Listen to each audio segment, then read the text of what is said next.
Sometimes I sits and thinks, and sometimes I just sits. This was one of the many maxims for which the legendary baseball player Satchel Paige was well known. In his gospel, Luke offers a very similar image of Mary as a woman in restful contemplation, having just given birth to her child in a makeshift abode, and having been visited by shepherds who relay to her the angelic message they have received. Mary responds by treasuring all these things in her heart. She holds both painful realities as well as delightful surprises within her. She savors her own encounter with God's angel, the joys of companionship with Elizabeth, and the delight of the new life she has just given birth to. At the same time, she holds within her all the struggles that came from carrying this child before her marriage was consummated, the difficulties of the journey to Bethlehem, and the makeshift circumstances in which she gave birth to Jesus. In this contemplative space, Mary can both hold joy and pain, anguish and delight, and she receives everything as a blessing from God.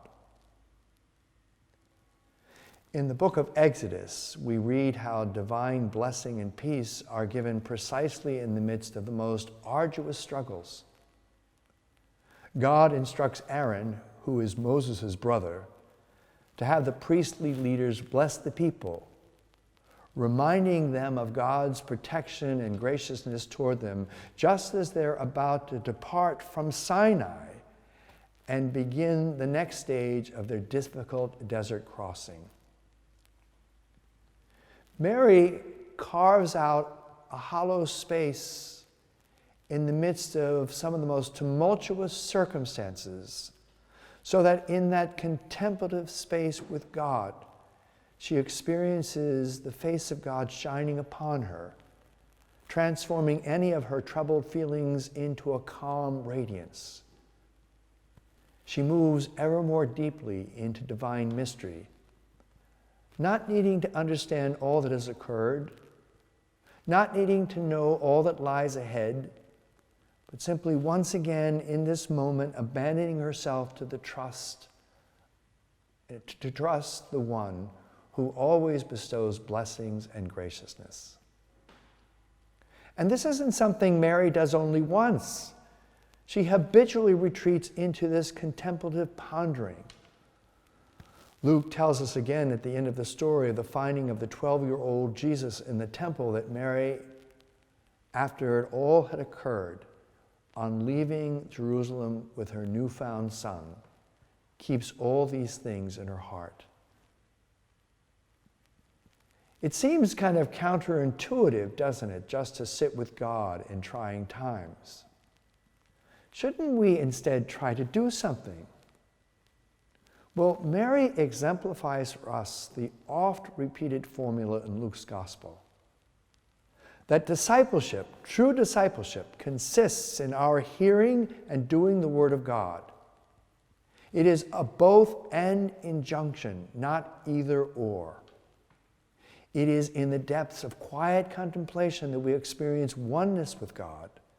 And it is in that space that we have the ability to see from the divine perspective, and consequently to accept the gift of blessedness offered us, and thus become empowered to act in ways that will bring about peace. I remember New Year's Day 2011. It was the end of a year in which I had lost both my father and my sister. And I took my 2010 calendar outside and I burned it and all its pains. And I said to myself, this new year, 2011, this is going to be a good year. Now, I have never stopped missing them. But what's important is that I continue to allow myself to be open to being blessed anew rather than simply live in my past.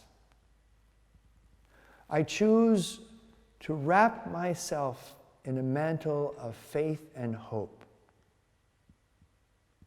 so as I can be strengthened with any wound of human sadness, and to use these virtues of faith and hope as eyes to ponder and see the radiance of God's grace dawning in my darkness. Mary teaches us that being a disciple of Jesus means keeping Jesus at the center and allowing Jesus' presence to guide all the thoughts, words, and actions of our lives. And from birth to death, Mary is always, always contemplating her Son.